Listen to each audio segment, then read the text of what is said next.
I stood outside my parents' house on Thanksgiving morning, watching through the window as my family laughed around the dinner table without me. 3 weeks ago, my father casually told me I wasn't invited to Thanksgiving, despite my having just paid $6,500 to repair their entire heating system before winter.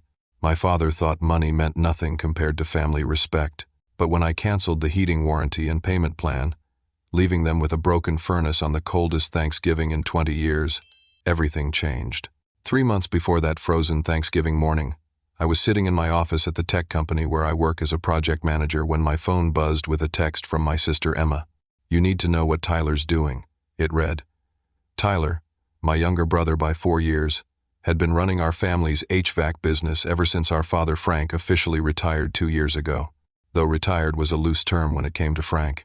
At 58 years old, he still showed up every morning at 7 sharp, still reviewed every invoice, and still had the final say on every decision. I'd chosen a different path. While Tyler learned to solder pipes and install furnaces alongside Dad, I went to college for computer science and landed a job at a growing software company downtown. Frank never quite forgave me for that.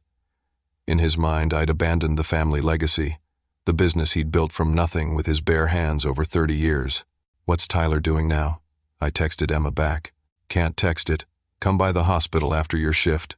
Emma worked as a registered nurse at Memorial Hospital, and when I arrived that evening, she looked exhausted. She pulled me into the break room and closed the door behind us. "Mrs. Peterson came into the ER yesterday," she began, naming one of our father's oldest customers. "Carbon monoxide poisoning. She almost died, Harley." My stomach dropped. "What happened?" Her daughter brought in the service record.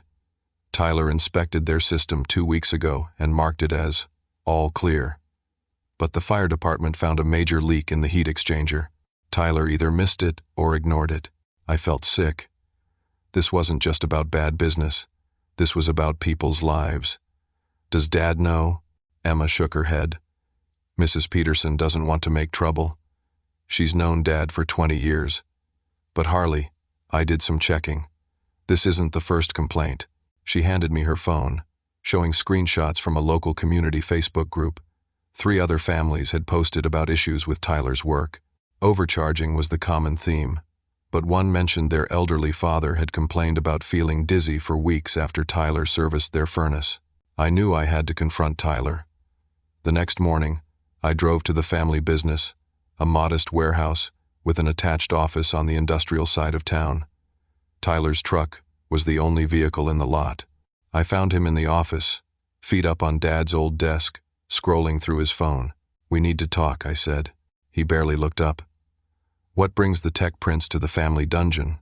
"Mrs. Peterson almost died, Tyler." That got his attention. He swung his feet down, his face flushing.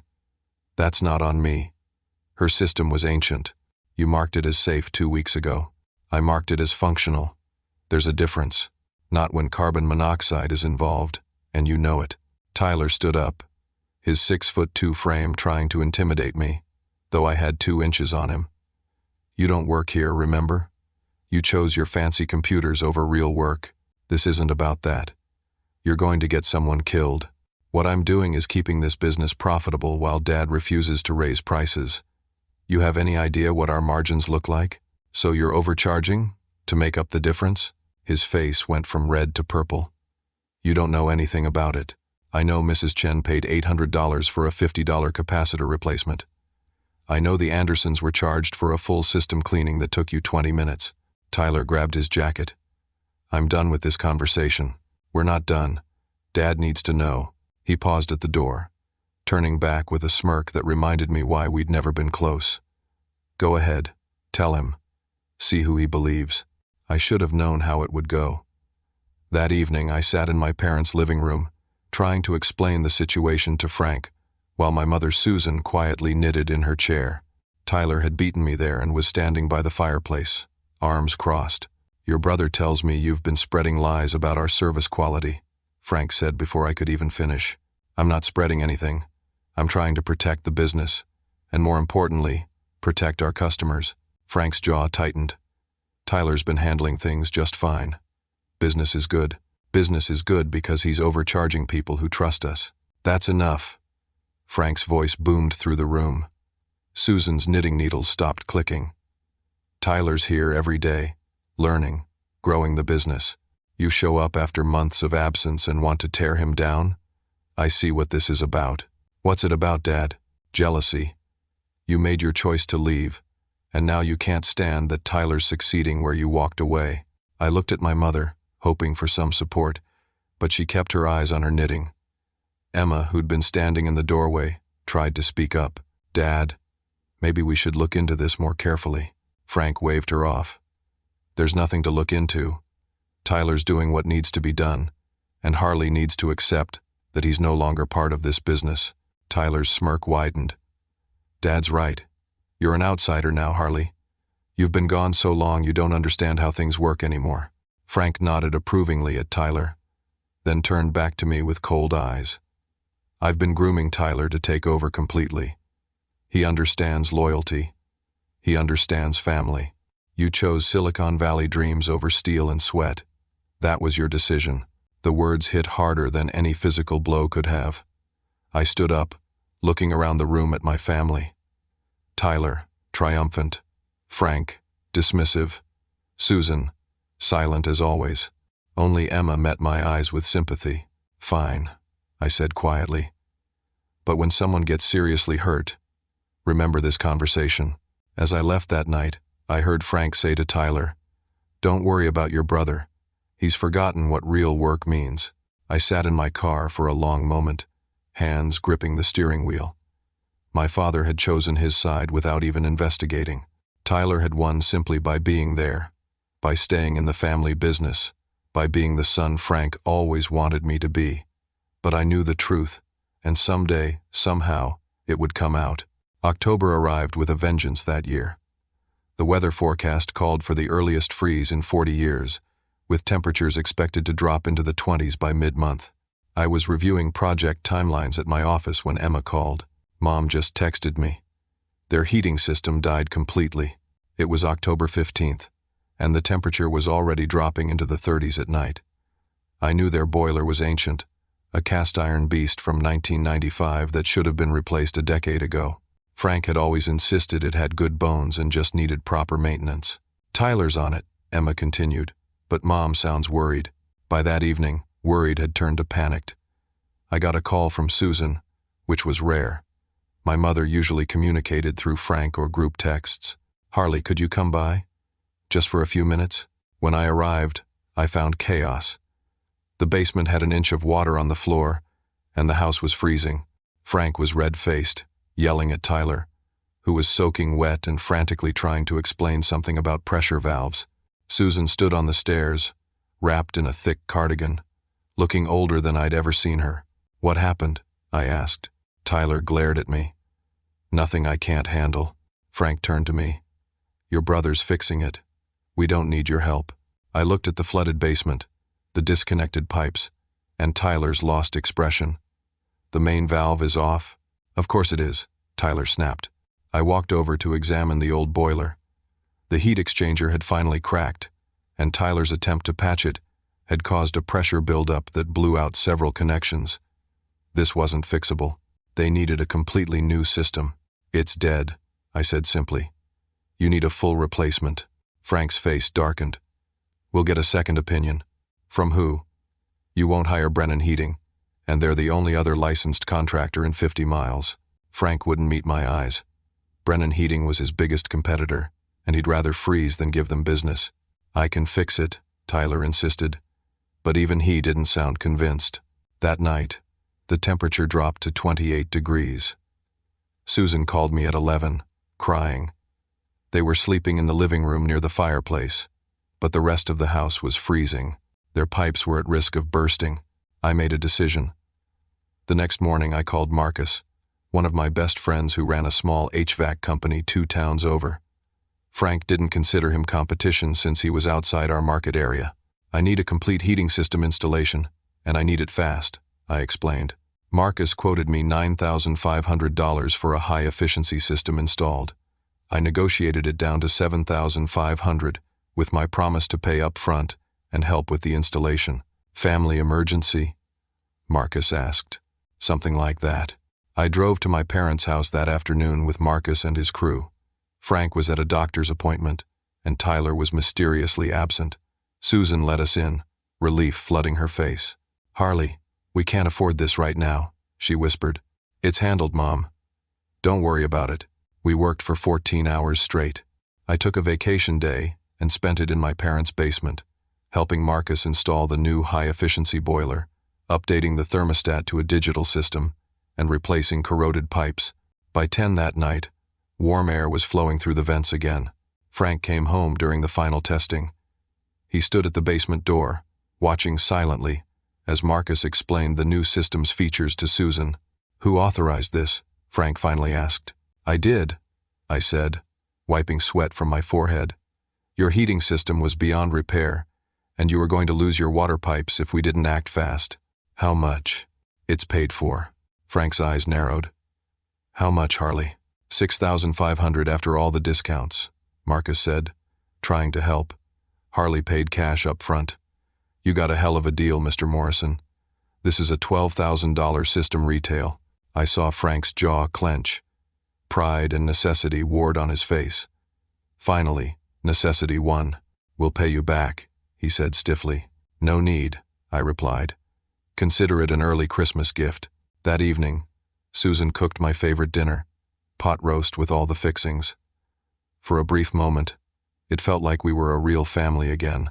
Tyler showed up halfway through, surveying the new system with barely concealed envy. "Pretty fancy," he said. "All those digital controls. Probably break within a year." "It has a 10-year warranty," I replied. After dinner, I went downstairs to grab my tools. Frank and Tyler were already there, and I paused on the stairs when I heard my name. "At least your brother's money is good for something," Frank was saying. Tyler laughed. "Yeah, well, he owes the family after abandoning us for his tech job. About time he contributed." "Don't worry," Frank continued. "Blood is blood. You're still the one I'm counting on for the business. Harley's just useful when we need him." I stood frozen on the stairs, my chest tight. After everything I'd done, I was still just an ATM to them. Someone useful when they needed money but not worthy of respect or inclusion. I quietly gathered my tools and left without saying goodbye. As I drove home, I thought about the $6,500 I'd just spent. It was my down payment savings, meant for the house I'd been planning to buy. But I'd given it up to keep my parents warm, and to them, it was just what I owed for the crime of choosing my own path. Marcus texted me later that night. "Your dad asked for the warranty papers and installation certificate. I told him everything's in your name since you paid. That okay?" I stared at the message for a long moment. "Perfect," I replied. "Keep all the paperwork under my name only." It was a small thing, but it felt important. If they saw me as just a source of money, then maybe I needed to remind them that money came with strings attached. I just didn't know yet how important that decision would become. 2 weeks before Thanksgiving, we held our annual family planning meeting at my parents' house. It was a tradition Susan had started years ago, to coordinate who was bringing what dish and figure out seating arrangements. I arrived right on time, finding Emma already there with her husband David and their twin boys, Marcus and Anthony, both 8 years old and full of energy. Tyler walked in 20 minutes late, which was typical, but this time he wasn't alone. A tall, blonde woman in designer jeans and an expensive-looking sweater followed him in. "Everyone, this is Ashley," Tyler announced with a pride I'd never heard in his voice before. "Ashley, this is the family." Ashley smiled brilliantly and shook hands all around. When she got to me, her handshake was firm, professional. "You must be Harley. Tyler's told me about you."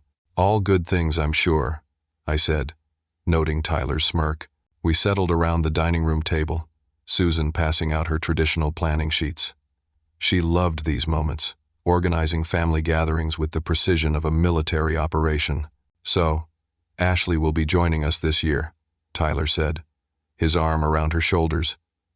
"Her family usually travels for Thanksgiving, so she's free." "That's wonderful," Susan beamed. "The more the merrier. Now, let's talk about seating." Frank pulled out his rough sketch of the dining room table. "Tyler, you and Ashley can take the seats by the window. Emma, You and David stay where you were last year, with the boys between you. He continued mapping out seats for Aunt Margaret, Uncle Robert, and our cousins from Pennsylvania. I waited for him to mention my spot, but he moved on to discussing parking arrangements. What about my seat? I finally asked. The room went quiet. Frank looked up from his paper, his expression oddly casual. This is for immediate family, he said simply. I felt like the air had been sucked from the room. I am immediate family. Frank set down his pen. Immediate family shows up for family business. Immediate family doesn't abandon their heritage for a corporate paycheck. Frank, Susan said softly, but he held up his hand. No, Susan, we've been more than patient. Harley made his choice. He chose to be an outsider. Tyler leaned back in his chair, that satisfied smirk spreading across his face. Besides, you probably have plans with your tech friends anyway, right? Don't they do that whole Friendsgiving thing? Emma started to protest. Dad, this is ridiculous. Harley just paid for your entire heating system, which was generous, Frank said dismissively. But family isn't about money. It's about being there, day in and day out. Tyler understands that. He's here every morning, building on what I created. I was here installing your heating system on my vacation day, I reminded him. That's different. That was a transaction. Tyler told me about your conversation at the shop, how you've been bad-mouthing our business to your friend Marcus. I looked at Tyler in disbelief. I never bad-mouthed anything. Marcus is a professional who helped save your house from freezing. Tyler shrugged. Marcus mentioned you had concerns about our service quality. Sounds like bad-mouthing to me. Ashley shifted uncomfortably beside him, and something about her expression caught my attention. She was studying the family dynamics with an intensity that seemed more than casual girlfriend interest. This is insane, Emma said. Harley is family. He belongs at Thanksgiving. Frank stood up, his decision final. My house, my table, my decision. Harley chose his path. These are the consequences. I stood as well, my hands shaking slightly. So that's it? 29 years as your son, and I'm just out? You've been out since you chose that office over the family business, Frank replied coldly. At least now we're being honest about it. Susan was crying silently, but she didn't speak up. She never did when Frank made his declarations. Emma stood and grabbed her purse. If Harley's not welcome, then David and I need to reconsider too, she said. Sit down, Emma, Frank commanded. Don't be dramatic. This is between Harley and me. David, quiet until now, spoke up. Actually, Frank, it affects all of us. You're fracturing the family over pride. Tyler laughed. The only one fracturing anything is Harley, coming here with his money and his judgments, trying to make me look bad. As the argument escalated, I noticed Ashley texting rapidly on her phone. When she caught me looking, she quickly put it away. I'm leaving, I announced. Enjoy your immediate family Thanksgiving. As I headed for the door, Emma followed me out. Once we were on the porch, she grabbed my arm. This is wrong, and everyone knows it, she said. Do they? Mom didn't say a word. Emma's face was troubled. There's something else. I overheard Tyler on the phone yesterday at the hospital. He was talking to someone about a merger. What kind of merger? I couldn't hear everything, but he mentioned Brennan Heating. And he said something about, after Thanksgiving, it'll all be different. My mind raced. Brennan Heating was Dad's biggest competitor. Why would Tyler be talking to them about a merger? And Harley, Emma continued, lowering her voice. Ashley's last name is Brennan. I saw it on her ID when she dropped her wallet. The pieces clicked into place. Tyler's new girlfriend was the daughter of Dad's rival. A merger would mean the end of Morrison HVAC as an independent business. It would destroy everything Frank had built. Does Dad know? I asked. I don't think so. Tyler's keeping it quiet. But if there really is a merger planned, it would need Dad's signature, I finished. He still owns 51%. Emma nodded. Something's supposed to happen on Black Friday. I heard Tyler confirm the date. I looked back at the house, where my family was continuing their Thanksgiving planning without me. Frank had no idea that his chosen son was about to betray everything he held dear. Let them have their Thanksgiving, I said bitterly. Maybe Tyler will give Dad something to really be thankful for. As I drove home, my phone buzzed with a text from an unknown number. I checked it at a red light. Your brother isn't who your father thinks he is. The Johnsons nearly died from carbon monoxide 2 months ago. Tyler marked their system as non-urgent. Keep digging. A friend. I stared at the message, then looked at the sender's number. It wasn't familiar, but something told me Ashley might know more than she was letting on. The next morning I called the warranty company for the heating system I'd installed. I need to understand my options for transferring or canceling coverage, I said. Well, Mr. Morrison, since you're the purchaser and owner on record, you have full control. The warranty is non-transferable without your written consent, and you have a 30-day cancellation window for a partial refund. Also, the system requires authorized maintenance to maintain coverage. Skip one scheduled maintenance, and the warranty is void. And if I wanted to temporarily disable the system remotely, the digital control system you purchased includes remote management. You can control it from your phone app, including emergency shutoff features. I hung up and opened the app, looking at the real-time temperature in my parents' house. 72 degrees. They were warm and comfortable while planning a Thanksgiving that didn't include me. Immediate family only, I muttered, remembering Frank's words. Well, if I wasn't immediate family, then neither were my $6,500 or the heating system it bought. I started making plans of my own. 3 days after the family meeting, I met with Marcus at a coffee shop downtown. I needed someone I could trust to help me understand what I was discovering. The Johnsons filed a complaint? Marcus asked, reading through the documents I'd gathered.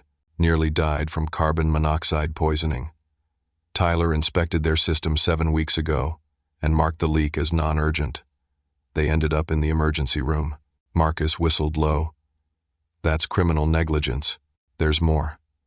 I showed him printouts from the State Licensing Board website. 3 other complaints in the past year, all about carbon monoxide issues Tyler missed or ignored. How is he still licensed? Because none of them connected the dots. Each family thought it was an isolated incident, and they all respect my father too much to make waves. Marcus leaned back, his expression serious. Harley, this is bigger than family drama. People could die. I know. But my father won't listen to me. He thinks I'm jealous of Tyler. What about the merger Emma mentioned? I pulled up Ashley Brennan's social media profiles on my phone. She's definitely Carl Brennan's daughter. And look at this. I showed him a photo from 3 months ago. Ashley and Tyler at a restaurant, clearly together. The caption read, "Planning big things with this one." They've been together longer than Tyler's letting on, Marcus observed, which means this whole thing has been planned. But here's what doesn't make sense. Carl Brennan is a straight shooter. He wouldn't knowingly let Tyler's dangerous practices continue, unless he doesn't know, Marcus said. Maybe Ashley's investigating on her own. That afternoon I went to the county records office and pulled the paperwork for Morrison HVAC. As I suspected, Frank still owned 51%. Tyler owned 30%, which Frank had gifted him when he retired. The remaining 19% was in Susan's name. The business was worth about $800,000 on paper, but with the customer base and reputation Frank had built over 30 years, Brennan could easily pay twice that for a merger. I also discovered something interesting in the warranty documents for the heating system. Not only was I the sole owner, but the installation company had filed it as a residential lease improvement with owner retention rights. That meant, even though it was installed in my parents' house, I technically owned the equipment until formally transferred. That evening I got another text from the unknown number. Check Tyler's office computer. He keeps everything in a folder called Future Plans. The password is Ashley0214. This was definitely Ashley. But why was she helping me? I waited until Thursday night when I knew Tyler would be at his weekly poker game. The office was dark and I still had a key from years ago when I'd helped with the books during summer breaks. Tyler's computer was exactly where it always was, covered in invoices and coffee stains. I typed in the password, and it worked. The Future Plans folder contained everything. Emails with Carl Brennan discussing the merger, financial projections showing how they'd phase out the Morrison name within 2 years, and most damning, a list of liability issues to address before closing. The carbon monoxide incidents were listed as minor service disputes to be settled quietly. I took photos of everything, then found another folder labeled Service Records. Inside were the real inspection reports, the ones Tyler didn't file with the state. The Johnson's system had been marked as dangerous, immediate replacement needed in Tyler's own notes, but the official report said, minor wear, scheduled for routine maintenance. He knew people were in danger and chose to ignore it for profit. I heard a car door slam outside and quickly shut down the computer. Through the window, I saw Tyler's truck pulling in. He wasn't supposed to be back for hours. I slipped out the back door and made it to my car just as Tyler entered the office. My phone buzzed. He knows someone was there. Be careful. Meet me at the Starbucks on 5th tomorrow at 10 a.m.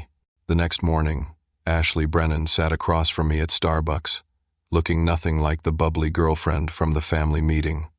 She was all business. You're wondering why I'm helping you, she said without preamble. The thought crossed my mind. My father built his business on integrity. When Tyler approached us about a merger, Dad was interested. Morrison HVAC has great market position, but I insisted on due diligence, and you found the carbon monoxide incidents, among other things.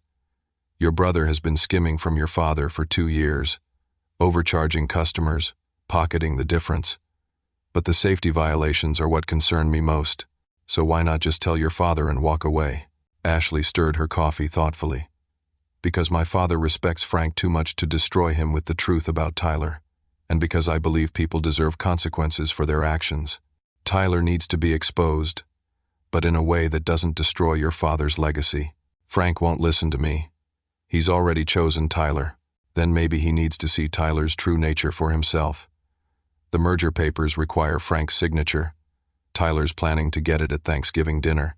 I'm not invited to Thanksgiving, remember? Ashley smiled. No, but you still have cards to play. That heating system, for instance. You own it. And according to my research, you have some interesting options. She slid a business card across the table. Not hers, but from the installation company. Call them. Ask about your remote management capabilities. And Harley? Your father's about to learn that respect is earned, not demanded. That afternoon, I made the call that would change everything. I want to exercise my 30-day cancellation clause, I told the warranty company. Sir, that would leave the system without coverage. Any issues would be entirely the homeowner's responsibility. I understand.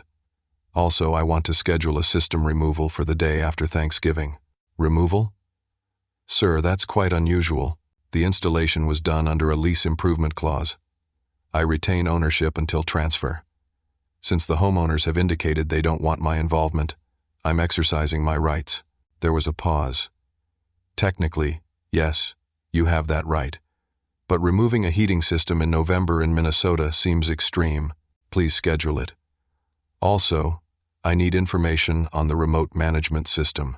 You can control everything from your phone. Temperature, scheduling, even emergency shutoff. Emergency shutoff? Yes, sir. It's a safety feature.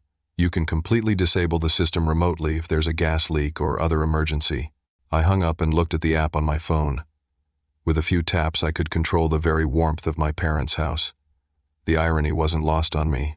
They'd rejected my warmth as a son, but they were happy to take the warmth my money provided. Marcus texted me that evening. Heard you're planning something for Thanksgiving. Need backup? Maybe. Can you be on call that day? For you? Always. Just remember, revenge served cold is still revenge. This isn't revenge, I replied. It's justice. And maybe, just maybe, it's the wake-up call my family needs. I looked at the family photo on my desk, taken last Christmas when everything seemed normal. Tyler's arm was around my shoulders, but even then, his smile didn't reach his eyes. Frank stood proud and rigid, the patriarch of his domain. Susan smiled weakly, playing her eternal role of peacekeeper. Only Emma looked genuinely happy. In 5 days, everything would change. The family that excluded me was about to learn that actions have consequences, and sometimes those consequences come with a price tag of exactly $6,500. Thanksgiving arrived with the worst cold snap in 20 years. The weather forecast showed 15 degrees, with wind chill making it feel like -5. I sat in my apartment watching the news warn people about frozen pipes and the importance of heating systems. At 10 that morning, I drove to my parents' neighborhood and parked down the street, just close enough to see the house but far enough to avoid notice. Cars started arriving around 11. First Emma and David with the boys, then Aunt Margaret and Uncle Robert from Pennsylvania. Tyler's truck pulled up at 11:30, and Ashley stepped out wearing an elegant winter coat. I noticed another vehicle I didn't recognize, a black Mercedes with dealer plates. It had to be Carl Brennan's car. At exactly noon, I opened the app on my phone and looked at the heating system controls. The house was set to a comfortable 74 degrees. Everyone would be gathering in the dining room now, preparing for the feast. I thought about the text Ashley had sent me that morning. 12:15. Be ready. With a deep breath, I activated the emergency shutoff. The effect wasn't immediate. It would take about 30 minutes for the house to start cooling noticeably. But with the outside temperature at 15 degrees and the old house's poor insulation, it wouldn't take long for everyone to realize something was wrong. At 12:45, my phone rang. It was Emma. "Harley, something's wrong with the heating. It just stopped working." "That's unfortunate," I said evenly. "Maybe Tyler can fix it. He's trying. But this is that new digital system you installed. He doesn't understand it. I'm sure the immediate family can figure it out." There was silence on the other end. Then Emma whispered, "This is about what Dad said, isn't it?" "I don't know what you mean. I'm not even there, remember? How could I have anything to do with it?" Emma sighed. "The temperature's dropping fast. Aunt Margaret's already complaining about the cold. You should call the installation company. Tyler's trying that now." I could hear commotion in the background. Frank's voice boomed. "What do you mean the warranty was canceled?" I heard Tyler's response. "They're saying Harley canceled it yesterday, and he scheduled a removal for tomorrow. Let me talk to them." Frank grabbed the phone from Tyler. I could hear his side of the conversation clearly. "This is Frank Morrison. There's been a mistake. My son didn't mean to cancel anything." "What do you mean he owns the system? It's installed in my house." There was a long pause. Then Frank's voice. "Quieter now. $7,500 to transfer ownership and reinstate the warranty? That's highway robbery." Emma came back on the line. "Harley, it's 45 degrees in here already. The kids are freezing. I'm not immediate family, Emma. This isn't my problem. Please don't do this." "I'm not doing anything. I'm just protecting my investment. If Dad wants heat, he can pay for the system like I did." I heard a new voice in the background, deep and authoritative. "Carl Brennan. Frank, we need to talk about this merger anyway. Let's just get the papers signed, and I'll cover the heating situation as part of the deal." "What merger?" Frank's voice was confused. There was sudden silence in the background. Then Tyler's voice, panicked. "Dad, I can explain." Emma whispered into the phone. "Oh my God, Harley. Mr. Brennan just put merger papers on the table." Dad had no idea. "Keep me on speaker." "But muted," I said. "I want to hear this." Emma must have done as I asked because suddenly I could hear everything clearly. "You were selling the business without telling me." Frank's voice was deadly quiet. "It's a good deal, Dad," Tyler said quickly. "Brennan's offering $1.5 million for the whole thing. You'd be set for retirement." "My business? The one I built with my bare hands?" Carl Brennan spoke up, smooth and professional. "Frank, it's a generous offer. Tyler assured me you were on board." "Tyler lied," Frank said flatly. "I would never sell to you, Carl. No offense, but this business is my legacy." "Dad, be practical," Tyler pleaded. "You're not getting younger, and the business needs modernization." "Modernization? Like those digital systems you can't even operate?" Ashley suddenly spoke up, her voice cutting through the tension. "Mr. Morrison, there's something you should know about Tyler's management practices." "Ashley, don't," Tyler warned. "No, he deserves to know." I heard papers rustling. These are complaints filed with the state board. Carbon monoxide poisoning incidents that Tyler ignored. The Johnsons nearly died because Tyler marked a critical repair as non-urgent. "That's ridiculous," Tyler said. but his voice was shaking. I have the documents, Ashley continued. Your own inspection reports versus what you filed with the state. You knew people were in danger and did nothing. You were investigating me? Tyler's voice rose. You're my girlfriend. Actually, I'm not, Ashley said calmly. My father asked me to do due diligence on the merger. What I found was criminal negligence and fraud. I heard a chair scrape, probably Frank standing up. Is this true, Tyler? Dad. I can explain. The Johnsons? They've been our customers for 15 years. Their grandson plays with Emma's boys. It was a judgment call. A judgment call that almost killed them. Susan's voice. Stronger than I'd ever heard it. Tyler, how could you? The temperature had to be below 40 degrees by now. I could hear teeth chattering in the background. Aunt Margaret's voice piped up. Can we discuss this after someone fixes the heat? I can see my breath. Call Harley, Emma said loudly. He's the only one who can fix this. I'm not calling him, Frank said stubbornly. He's not family. Are you insane? David spoke up. Your pride is going to give us all hypothermia? Dad, Emma said. Harley owns the system. He paid for it. He installed it. And right now, he's the only one who can turn it back on. How do we even know he can turn it on? Tyler asked desperately. Emma held up her phone. Because he's been listening this whole time. There was dead silence. Harley? Frank's voice was uncertain. You're on the phone? Hello, Dad, I said, taking Emma off mute. Having a nice immediate family Thanksgiving? Turn the heat back on. No. This is childish. This is consequences. You excluded me from the family. Fine. But that means my contributions are excluded too. Carl Brennan spoke up. Young man, there are children and elderly people here. Mr. Brennan, with all due respect, you were about to destroy my father's legacy based on Tyler's lies. Maybe a little cold will help everyone think more clearly, Ashley added. For what it's worth, Mr. Morrison, Harley's the only one who tried to protect your father's business. He came to Frank with concerns about Tyler months ago, and I called him jealous, Frank said quietly. The boys were crying now from the cold. Emma was trying to comfort them. Harley, Susan said, her voice shaking. Please. You've made your point. Have I? Because from where I'm sitting, excluded from my own family's Thanksgiving, it seems like the point hasn't quite sunk in. What do you want? Frank asked. 3 things. First, Tyler admits to everything. The fraud, the safety violations, all of it, in front of everyone. Fine, Tyler said quickly.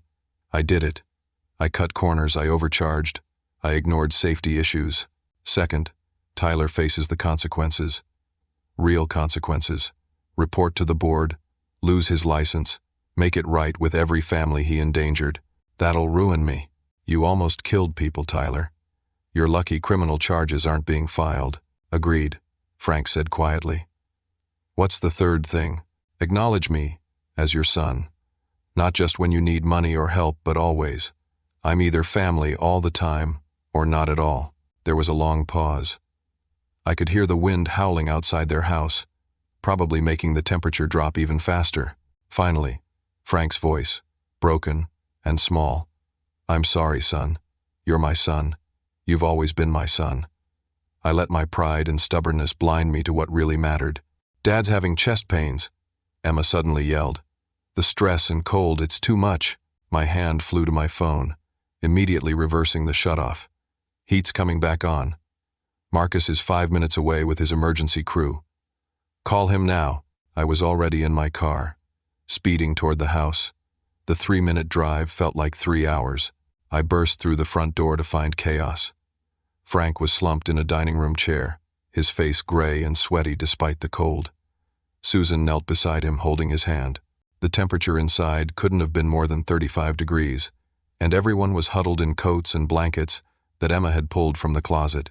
Marcus arrived right behind me with 2 technicians, their van loaded with portable heaters and emergency equipment. Get the auxiliary heaters running first, I ordered. The main system will take 20 minutes to fully cycle back up. As Marcus's team worked, I knelt beside Frank. His breathing was labored but steady. It's not a heart attack, Emma said, her nurse training taking over. anxiety and cold stress. But we should get him checked out. I'm fine, Frank wheezed, but his hands were shaking. Carl Brennan stood near the window, merger papers still on the table but forgotten. Ashley was beside him, her phone out, recording everything. Tyler stood in the corner like a cornered animal, his face cycling between anger and fear. The heat's coming back, Marcus announced as the portable heaters hummed to life. Main system responding normally. I looked around the room at my family, shivering and shocked. Now we're going to handle this properly. Tyler, sit down. You can't tell me what to do. Sit down, or I call the police right now with evidence of criminal negligence. Tu le sais. I pulled out my phone and showed everyone the photos I'd taken from Tyler's computer. These are Tyler's real inspection reports. The Johnsons, the Petersons, the Chens, and the Andersons all had dangerous carbon monoxide leaks. All were told they were safe. Aunt Margaret gasped. The Petersons are my bridge partners.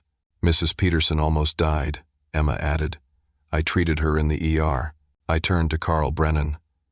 Did you know about this when you agreed to the merger? Carl shook his head firmly. Tyler told me the complaints were minor misunderstandings. I never would have proceeded if I'd known. Ashley stepped forward. I've been investigating for 3 weeks. I have recordings of Tyler admitting to the fraud, documents showing the skimming, everything.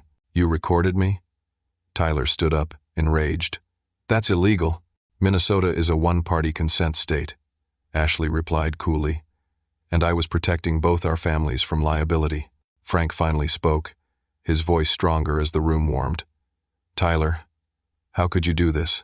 Those people trusted us. They trusted our name. Tyler's facade finally cracked. You want to know how? You made it impossible. Nothing was ever good enough.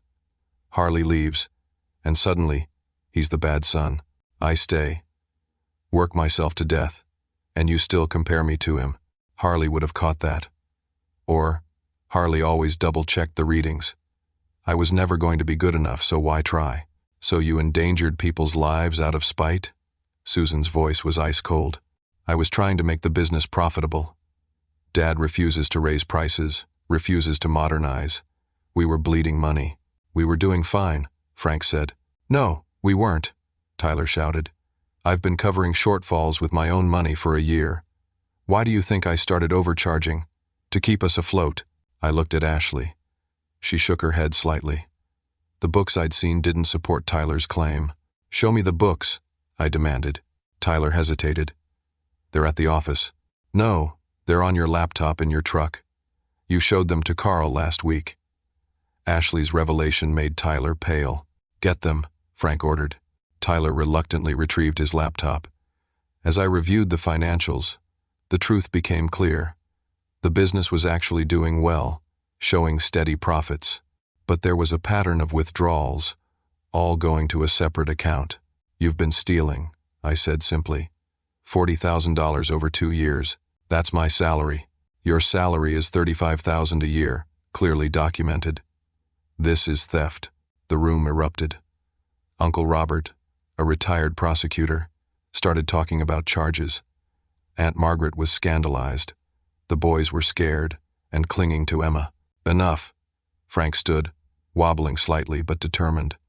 Everyone except my children, please go to the living room. Susan, take the boys. Carl, Ashley, I apologize, but I need to handle this with my family.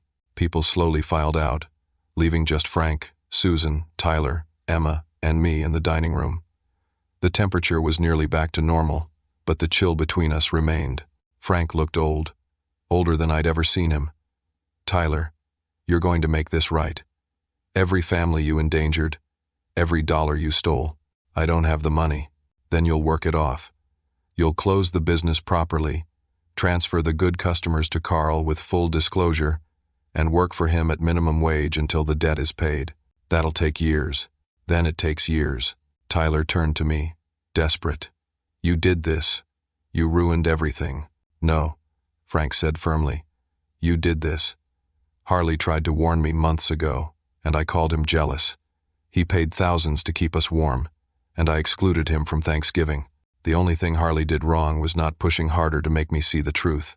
Susan finally spoke. Tyler, You need help. This isn't just about money. The gambling, the lies, the anger. You need professional help. Gambling? I asked. Emma nodded. I've suspected for months. The $40,000 didn't go to the business. Check his browser history. Online poker, sports betting, all of it. Tyler broke down then, sobbing. I kept thinking the next bet would fix everything. Just one big win, and I could pay it all back. It was painful to watch my brother crumble, but necessary. For years he'd been enabled by Frank's favoritism and Susan's silence. Now, faced with real consequences, he had nowhere to hide. Frank turned to me. Harley, can you save the business? Why would I do that? Because despite everything, it's still our family legacy. 30 years of honest work shouldn't be destroyed by 2 years of Tyler's mistakes. I thought about it. The business had good bones, loyal customers who deserved better. 3 conditions. Frank nodded. Name them. First, Tyler admits everything to the authorities and the affected families. He faces whatever consequences come. Agreed. Second, I run the business my way. Modern systems, fair pricing, and Marcus comes in as a partner to handle the technical side while I manage operations. Agreed. Third, this family operates as a family. No favorites, no exclusions. Emma's medical knowledge becomes part of our safety training. Mom gets a vote in major decisions, and everyone is welcome at every holiday, no exceptions. Frank extended his hand. Agreed. Tyler looked between us, his face twisted with resentment. So Harley wins. The golden boy gets everything. No, I said. Nobody wins here. People almost died. The family nearly shattered. The business almost collapsed. This isn't winning, Tyler. This is salvaging what's left. Carl Brennan knocked and entered. Frank, I need to know where we stand. Frank straightened. There's no merger, but I'd like to propose something else. A partnership. Your integrity and resources, our customer base and local knowledge, split territories, shared training programs, build something better together. Carl considered this. And Tyler will be facing justice for his actions, Frank said firmly. But if you're willing, he could work off his debts in your warehouse, away from customers. He needs structure and supervision, and rehabilitation, Ashley added, entering behind her father. I know a program for gambling addiction that includes financial counseling. Tyler looked at Ashley with confusion. Why would you help me? Because everyone deserves a chance to make things right, she said. But only one chance. The room was warm now, Marcus's heating system purring efficiently.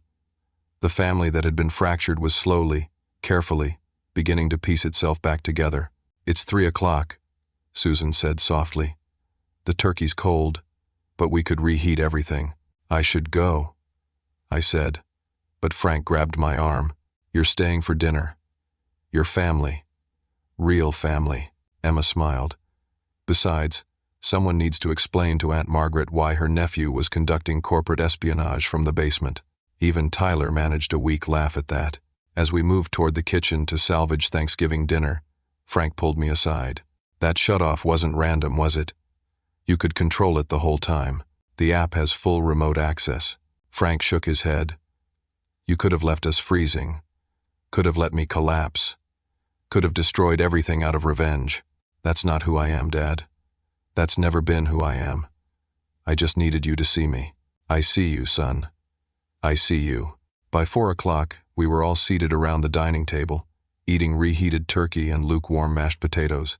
It was the strangest Thanksgiving dinner any of us had ever experienced, but somehow also the most honest. Tyler had signed a confession that Uncle Robert helped draft, admitting to the fraud and safety violations. He'd already called the Johnsons to apologize and offer free services for life. Mr.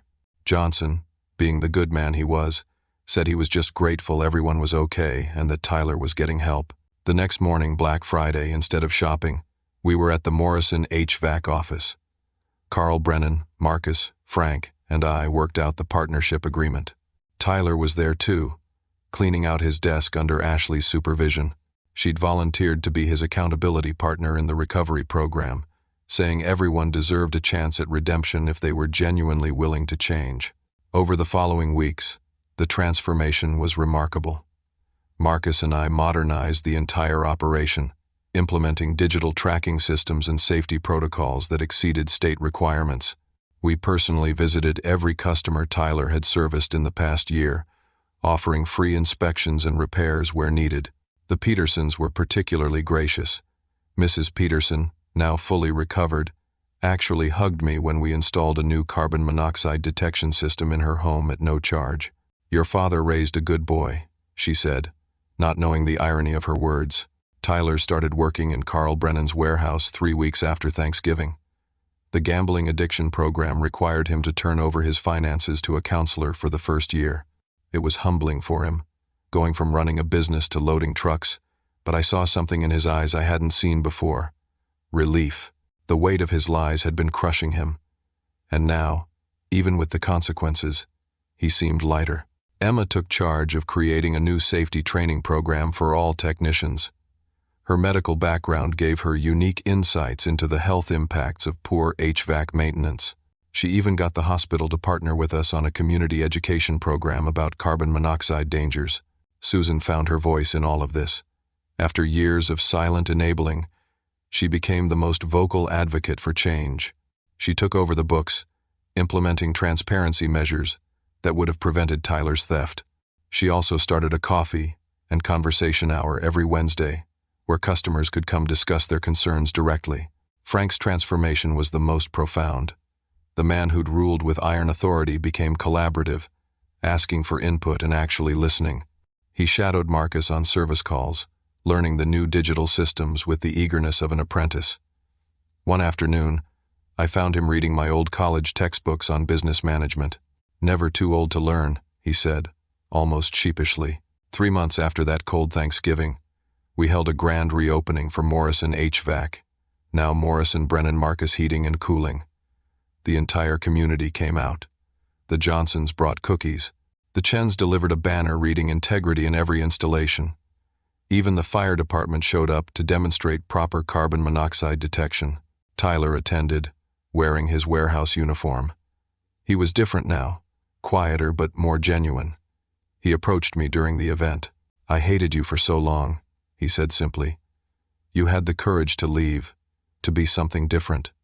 I was trapped, trying to be Dad's perfect heir, and it twisted me into someone I don't even recognize." "You're recognizing it now," I pointed out. "That's what matters." "I'm 6 months clean from gambling," he said proudly. "Ashley's been incredible. Did you know she's actually a forensic accountant? She only pretended to be investigating for the merger. She was actually building a case to protect everyone. She's something special." Tyler nodded. "I'm going to earn my way back, Harley. Not to the business, I know that bridge is burned, but back to being someone the family can trust. I believe you will." The next Thanksgiving, a full year after the frozen dinner that changed everything, our table was fuller than ever. Tyler was there with Ashley, now actually his girlfriend after months of friendship during his recovery. He'd been promoted to warehouse supervisor and was taking night classes in business ethics. Marcus joined us with his wife and kids.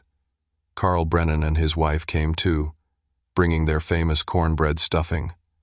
The Johnsons stopped by for dessert, and Mrs. Peterson sent her special pumpkin pie. Frank stood to give the toast, something he'd never done in all my years of memory. "Last year, I almost lost everything that mattered because I couldn't see past my own pride," he began. "I confused loyalty with blind agreement, and strength with stubbornness. I nearly let one son destroy himself while pushing the other away entirely." He looked at me. "Harley showed me that real family isn't about who stays or who leaves, who follows the expected path or who forges their own. It's about showing up when it matters, telling hard truths, and fighting for each other even when we're fighting with each other." He raised his glass. "To second chances, to hard lessons, and to the warmth that comes not from heating systems, but from genuine love and respect." We all raised our glasses, even the kids with their apple juice. "And," Frank added with a small smile, "to Harley, who taught me that sometimes you need to lose heat to find warmth." Later that evening, As we sat around the living room watching football and digesting too much food, Emma leaned over to me. "You know what the best part of all this is?" she asked. "What?" "We're boring now. Functional, normal, beautifully, wonderfully boring." I laughed. "I'll take boring." My phone buzzed with the heating app notification. The system was running perfectly, maintaining a steady 72 degrees. I deleted the app. I didn't need control anymore. I had something better. A family that actually functioned like one. As I looked around the room at Tyler teaching Marcus's kids a card game, not poker, Frank and Carl debating the best way to train new technicians, Susan and Ashley planning a charity drive for low-income heating assistance, and Emma checking Aunt Margaret's blood pressure while making it seem like casual conversation, I realized something profound. Sometimes the warmth of a home isn't measured by the temperature on a thermostat but by the genuine connection between the people inside. I'd had to literally freeze my family out to make them understand that. But in the end, the cold had brought us closer together than we'd ever been. The business thrived under the new partnership. We implemented a program where low-income families could get free carbon monoxide detectors and basic safety inspections. Tyler's victims became our biggest advocates, spreading word about our commitment to safety and integrity. A year later, Tyler completed his program and made full restitution. He never returned to the HVAC business, instead starting a small counseling service for gambling addiction. Ashley and he got married in a small ceremony where Frank walked him down the aisle and I stood as his best man, something that would have been unthinkable 2 years earlier. Frank officially retired at 60, handing the business over to Marcus and me as equal partners. His retirement party was attended by hundreds of customers whose lives he'd touched over 30 years. In his speech, he said his greatest business achievement wasn't the company he built, but the family he nearly lost and fought to rebuild. Susan started writing a blog about family dynamics and the danger of staying silent. It went viral after she wrote about our Thanksgiving story, though she changed enough details to protect everyone's privacy. She received hundreds of messages from people dealing with similar family situations, and she answered every one. Emma expanded her safety program statewide, eventually receiving a governor's citation for public health excellence. She never let us forget that she was the only one who sided with me from the beginning, though she admitted she never would have had the courage to do what I did with the heating system. The most profound change was in how we communicated. No more silent resentments, no more favoritism, no more blind loyalty. We learned to disagree respectfully, to call out problems early, and to value each other's different paths and perspectives. Every Thanksgiving after that cold one, we'd tell the story to any new faces at the table. How a family's breakdown led to its breakthrough.